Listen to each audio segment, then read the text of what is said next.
তোমার লীলে কি আমি বুঝতে পারি গো ঠাকুর? কি বোঝাতে চাও তুমি? এই মায়াময় জগতে আমায় থাকতে হবে, কিন্তু জগতের মায়ায় জড়ালে চলবে না। দেখবা আমি প্রতিজ্ঞা করছি, আপনার অমতে আমি আর কোনো কাজ করব না। গদাইয়ের অন্নপ্রাশনের সময় যে হয়ে এলো সে খেয়াল আছে আমার। শুধু খেয়াল করলেই তো হবে না চাটুর্যে, ছেলের অন্নপ্রাশনের ব্যবস্থাও তো করতে হবে। ব্যবস্থা কি করব বলো দেখি? ওই আমার যা অবস্থা তাতে রঘুবীরের পেশাক মুখে তুলে দেবো। ঠাকুরমশাই, বলছি যে তোমার সঙ্গে একটু আলোচনা। হ্যাঁ সে নয়, আছে আগে দাওয়ায় বসো দেখি, পরে আলোচনা হবে। পরে বসবো ঠাকুরমশাই। বলছি যে গদায়ে তো ভাত খাওয়ার সময় এসে গেল, সেই নিয়ে আলোচনা করতে এলাম। তো কি ব্যবস্থা করলে অন্নপ্রাশনে? হ্যাঁ গদাই রে, এবার একটু ঘুমো। সে কখন থেকে ঘুম পাড়ানোর চেষ্টা করছি। দেখ রে পেশন্য, দেখ অন্নপ্রাশনের নাম শুনে গদাই একেবারে ড্যাব ড্যাব করে চেয়ে আছে, দেখ।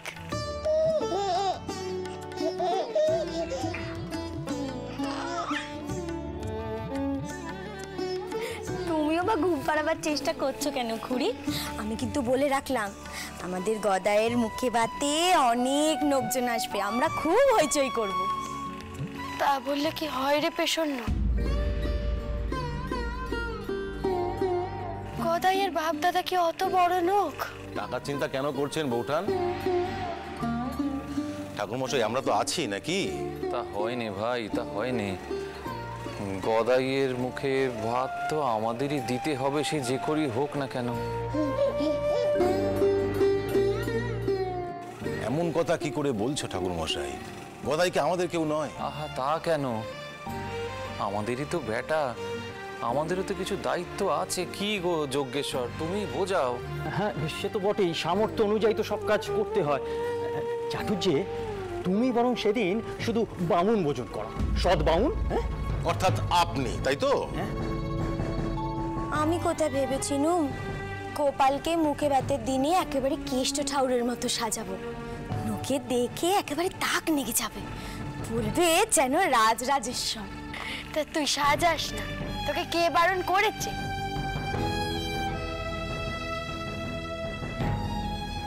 ঠিক আছে, আমাদের প্রস্তাবটা যখন মানবে না তখন তো আলোচনা করার কিছু নেই। বেটা যখন তোমার, তখন তুমিই দেখো কি করে গদাই অন্নপ্রাশনের ব্যবস্থা করবে।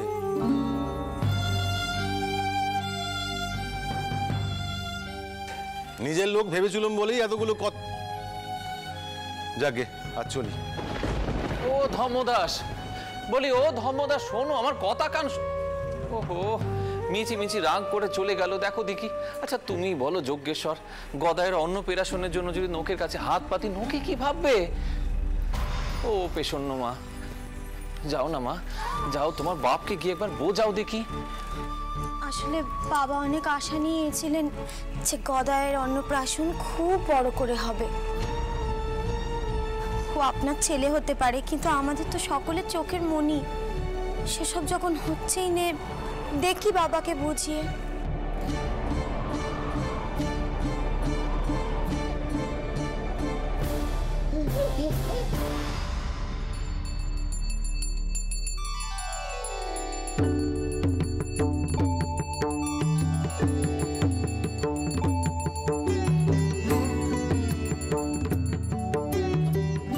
রঘুবীর, সদু আর তার স্বামী যেন নিরাপদে থাকে, তারা যেন জীবনে সুখী হয়।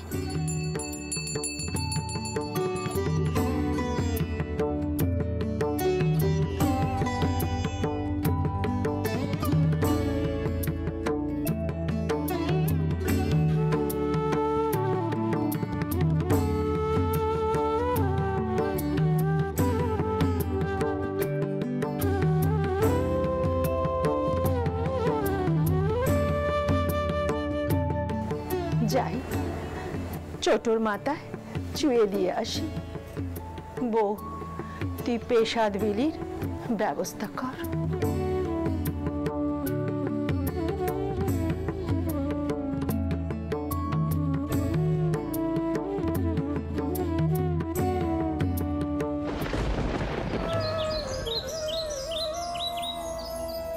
আমি কোথায় ভেবেছিলুম গোপালকে মুখে ভাতের দিনে একেবারে কেষ্ট ঠাউরের মতো সাজাবো।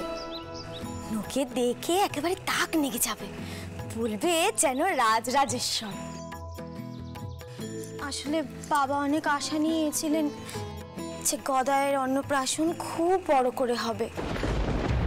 আমি খুব স্বার্থপর হয়ে গেছি না গো ঠাউর। সর্বক্ষণ শুধু আমার ছেলে কইছি। তুমি তো শুধু আমাদের একা নও গো, এই ঘর থেকে পৃথিবীর সমস্ত দিকে একটু একটু করে তোমার লীলে ছড়িয়ে পড়বে। কিন্তু ঠাউর তুমি বলো, তুমি তো আমার এই ঘরটাকে বেছে নিয়েছো আসার জন্য, তাই আমার যতটুকু সাধ্য ততটুকুই তো সেবা যত্ন করবো গো তোমার। তোমার সেবার জন্য কি ও বাইরের লোকের কাছে আমি হাত পাতবো, সাহায্য নেব বলো?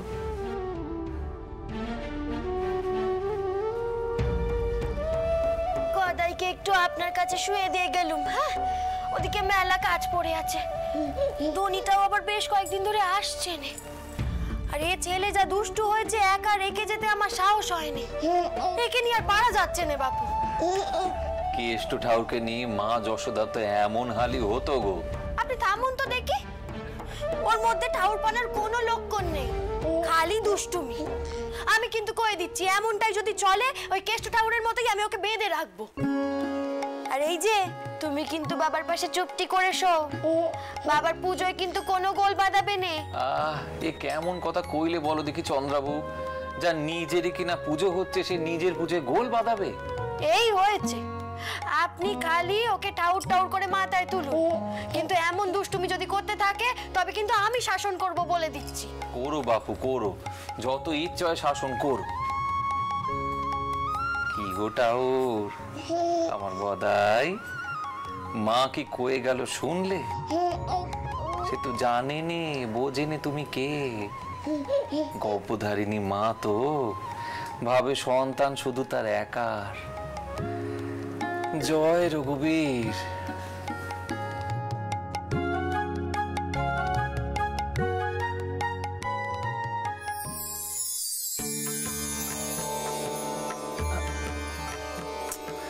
গদাই কি হচ্ছে কি বাপ? মালাকান ছাড়ো, মালাকান। ও চন্দ্রাবু, কোথায় গেলে বলো দেখি? এই দেখো তোমার গদার কান্ডি খান দেখো। গদাই মালাকানে ছাড়ো, পুজোয় দেরি হয়ে যাচ্ছে তো, ছাড়ো। ওহো চন্দ্রাবু। আসছি বাবা, আসছি। কি হলো আবার? হ্যাঁ, ও মা, দেখেছেন কান্ডি? হ্যাঁ, আমি কইছিলাম না ওর মধ্যে ঠাউরপানার কোনো লক্ষণ নেই। নইলে কি কেউ ফুলের মালা নেয়? হ্যাঁ, আচ্ছা বাপু ঠিক আছে, তুমি মালাকান তোমার কাছেই রাখো, আমি বরং অন্য মালা দিই। ফুল কি খাওয়ার জিনিস নাকি? দে তো, মালাটা তোকে পরিয়ে দি দেখি।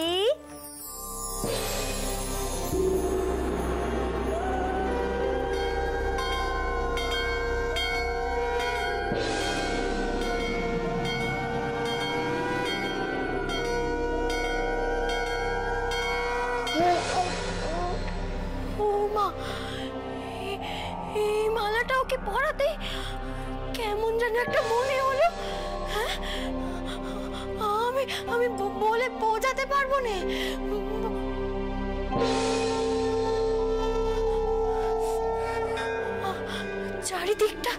চারিদিকটা কেমন চন্দনের গন্ধে ভরে গেল না?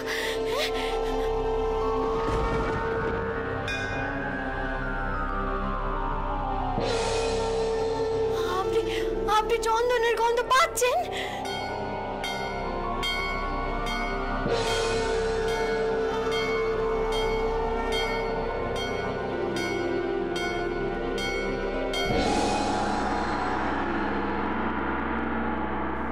আমার চোখখানি খুলে দিয়েছে গো চন্দ্রাবু।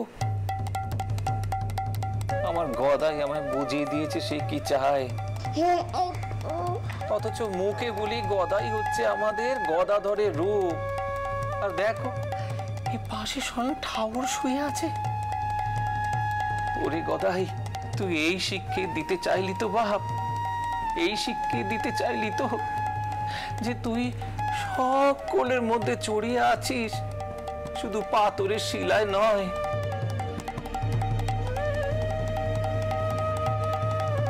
যে ত্রিলোকের স্বামী সে কি শুধু পাথরের শিলায় থাকে গা, সে তো সকলের মধ্যে বাস করে।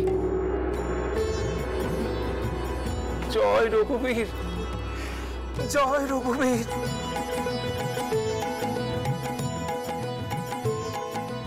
জয় গদাধর, জয় গদাধর।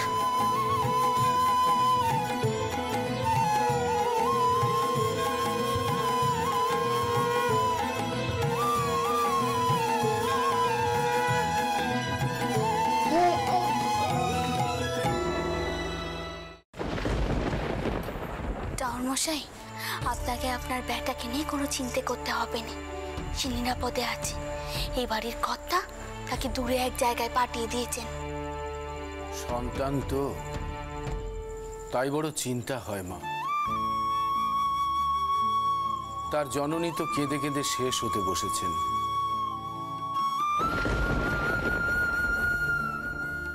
এত লেখাপড়া শিখে কৃষ্ণ এ যে কি করলো তা জানি নে। ঠাকুরমশাই,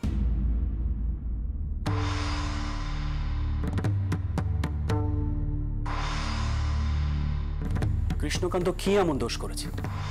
যাকে ভালোবেসেছে, কাপুরুষের মতো পালিয়ে না গিয়ে তাকেই সে বিয়ে করেছে। অনেক বড় সাহসের পরিচয় দিয়েছে, তার জন্য আপনার গর্বিত হওয়া উচিত। হ্যাঁ, এটা ঠিক যে মা, ফুল ঠাকুমা, দিদমা এনাদের মনের অবস্থার কথা চিন্তা করে আমি তাদেরকে একটু দূরে রেখেছি, কিন্তু এদিকটা একটু থিতিয়ে গেলে আমি ওদেরকে নিয়ে আসবো। ঠাকুরমশাই, কৃষ্ণকান্তর মতো ব্রাহ্মণ সন্তানই তো আমাদের প্রয়োজন। ব্রাহ্মণত্বের দোহাই দিয়ে যেসব বিধি নিষেধ আছে সেগুলো পরিবর্তন হওয়া উচিত। আর আমি মনে করি কৃষ্ণকান্ত কোনো অন্যায় করেনি। বেশ, ভগবানের যেরকম ইচ্ছে তাই হোক। আমি আসি। আসুন ঠাকুরমশাই। আমি আসি রানীমা, কল্যাণ হোক।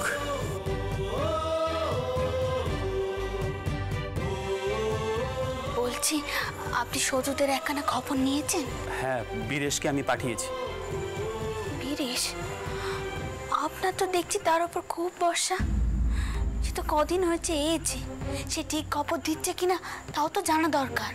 রানী, ইদানিং দেখছি তোমার মনে বড় বেশি সন্দেহ বাসা বেঁধেছে। দেখো, বীরেশ এমন কোনো কিছু করেনি যার জন্য তাকে সন্দেহ করা যায়। তুমি যখন লেঠেলদের মধ্যে সৌদামিনীর জন্য পাত্র খুঁজতে বলেছিলে, আমি তখনই বীরেশকে নির্বাচন করেছিলাম। ও বাবা, তাই বুঝি? তার কানে আবার এই কথাখানা যায়নি তো?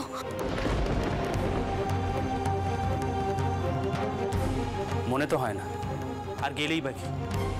দেখো, সৌদামিনী এখন কৃষ্ণকান্তের স্ত্রী, আর সেদিকে নজর দিয়ে বীরেশের কোনো লাভ নেই, সেটা সে খুব ভালো করে জানে। দেখো, আমার দেরি হয়ে যাচ্ছে, আমি এখন যাচ্ছি। ও রানী, তোমাকে তো একটা খবর বলাই হয়নি। আমি করুণার জন্য একজন গৃহ শিক্ষক রেখেছি। ওর তো এবার লেখাপড়া শুরু করা উচিত। কবে থেকে শুরু করবে আমাকে জানিও, আমি সেভাবে তাকে জানিয়ে দেব। আমি চললাম।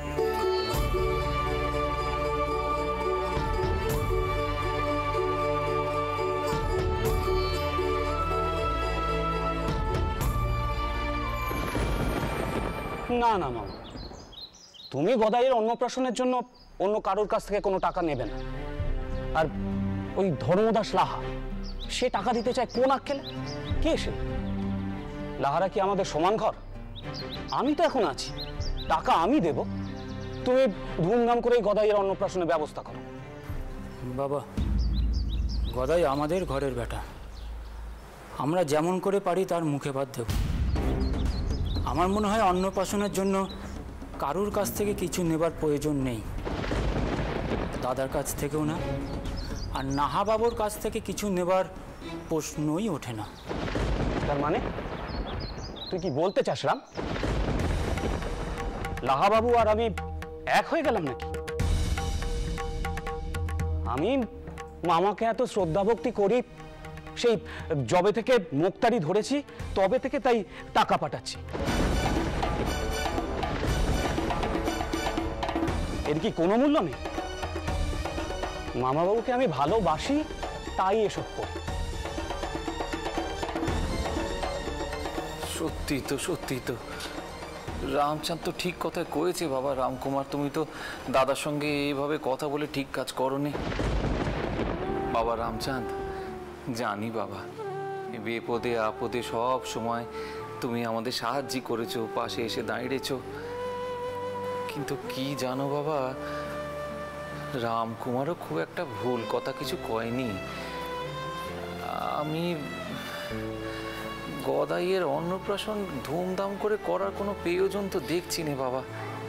হ্যাঁ, এটাও ঠিক কথাই, স্বাদ হচ্ছিল গদাইয়ের অন্নপ্রাশন ধুমধাম করে করব সকলকে নিয়ে। সকলে তো গদাইকে কত ভালোবাসে। তার উপর আজ পুজোর সময় এমন এক অভিজ্ঞতা হলো বাবা।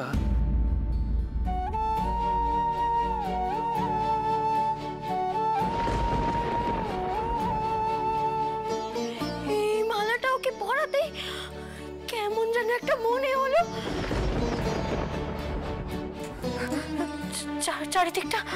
চারিদিকটা কেমন চন্দনের গন্ধে ভরে গেল না? হ্যাঁ, তাই বাবা বলছিলাম যে ধুমধাম করে অন্নপ্রাশন করার কোনো প্রয়োজন নেই। গদাই গরিব ঘরে জন্মেছে, যেমনটি তার কপালে আছে তেমনটি হবে। আমিও তাই বলি। রঘুনাথের যখন ইচ্ছে তখন আমরা যেটুকু পারি সেটুকু করি। আপনি বরং একটা ভালো দিন দেখে ওর মুখে ভাতের ব্যবস্থা করুন। হ্যাঁ চন্দ্রবাবু, ঠিক কথাই কয়েছো। আমি ভাবছিলাম এই আমাদের বাড়িতেই রঘুবীরের একটু প্রসাদ গদাইয়ের মুখে দিয়ে দিই। কি গদাই নিজের প্রসাদ নিজে মুখে দেবে? কি গো, ঠিক হবে তো? হ্যাঁ, হবে তো গদাই?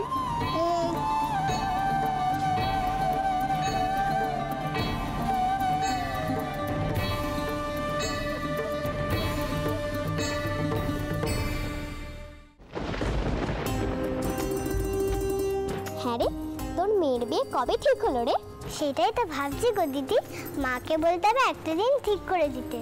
করুণাময়ী, তোর মেয়ের বিয়ে হয়ে যাবে, তোর মন খারাপ হচ্ছে না? সব মেয়েদের বিয়ে হয়ে গেলে তো সৌরভে যেতে হয় গো দিদি। তা বটে, তা কি রান্না বান্না হবে তা ঠিক করেছিস? তাই তো, কে রান্না করবে? এই তো বড়দিদি এসে গেছে। বড়দিদি, তুমি আমাদের পুতুলের বিয়ের দিন রান্নার ভার নেবে? কেন লো, ছেলেমেয়ের মা হই কি আর এইটুকু রান্না করতে পারবি না? আহা দিদি, ওরা তো ছোট। আচ্ছা বেশ, আমি রান্না করব। ও করো না, তুই বরং দিদির সঙ্গে সব ঘরে নেমন্তন্ন করে আয়। আমার বই গেছে এখন সাত ঘরে যেতে।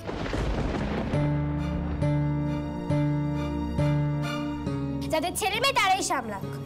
ও বাবা, কবে বিয়ে ঠিক হলো শুনি? সে কথাবার্তাই তো হচ্ছিল মেজ দিদির সঙ্গে। মা, তুমি একটা দিন ঠিক করে দাও তো, ঠাউর মশাই তো চলে গেল। আর ঠাউর মশাই, এই সংসারে আর কোনো ঠাউর মশাই আসবেন বলে আমার আর মনে হয়নি। পদ্ম, ছোট বোনদের সম্মুখে তুমি কেমন কথা কইছো?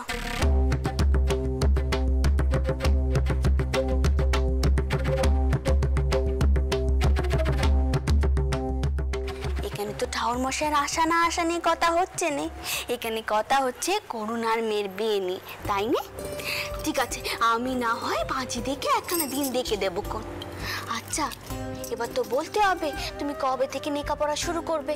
গুরু মশাইকে তো আসতে হবে, সেই বুঝে তো বাবা মশাইকেও কইতে হবে। লেখাপড়া? তুমি বুঝি ওদেরও লেখাপড়া শেখাবে মা? এরপর তো আমার মতনই কপাল পড়বে। স্বামী থাকতে হত্যার মতো যাকে কখনো চোখে দেখিনি। তিনি থাকে এক জায়গায়, আমি থাকি এক জায়গায়। চুরি ছাটে পেলে তবেই মামা বাড়ি ছেড়ে এখানে আসে। চোরটা একবার কইছিলেন এসবই ছোটকালে লেখাপড়া শেখার ফল। তবে আমার ভাগ্যিখানা বাদ, লেখাপড়া শেখার জন্য আমার কপাল খারাপ পড়ে। ছি পদ্ম, তুমি এখনো এসব কথা বিশ্বাস করো? লেখাপড়া শিখলে কোনো ক্ষতি হয়নি, বরং লেখাপড়া না শিখলে মানুষকে সারাটা জীবন অন্ধবিশ্বাস নিয়ে কাটাতে হয়। আমার মেয়েরা কেন এমন জীবন কাটাবে? তোমার বাবা মশাই কন, লেখাপড়া শিখলে মানুষের জ্ঞান চক্ষু খুলে যায়। তাতে কি লাভ হয় মা? তুমি যেমন লেখাপড়া শিখে পুরুষ মানুষের সব কথা কও, ঠিক তেমন ওরা তোমার মতন তৈরি হবে আর এই সংসারে একের পর এক সমস্যা তৈরি করবে। পদ্ম, তোমাকে ভুল বোঝানো হচ্ছে। আমি কিন্তু তোমার ঠাকমা, বুড়ি ঠাকমা, কারোর সাথে অসৎ ব্যবহার করিনি। তুমি অমন একজন মানুষের সন্তান হয় কিনা তোমার মুখে এমন কথা? তোমার বাবা মশাই মেয়েদের সম্মান দেওয়ার জন্য কত কিছুই না করছেন, তার মেয়ের মুখে এমন কথা শুনলে তিনি কত কষ্টটাই না পাবেন।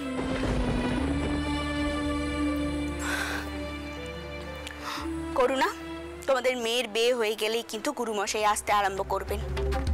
তোমার লেখাপড়ার বয়স হয়েছে, আমি আর দেরি করতে চাইনি।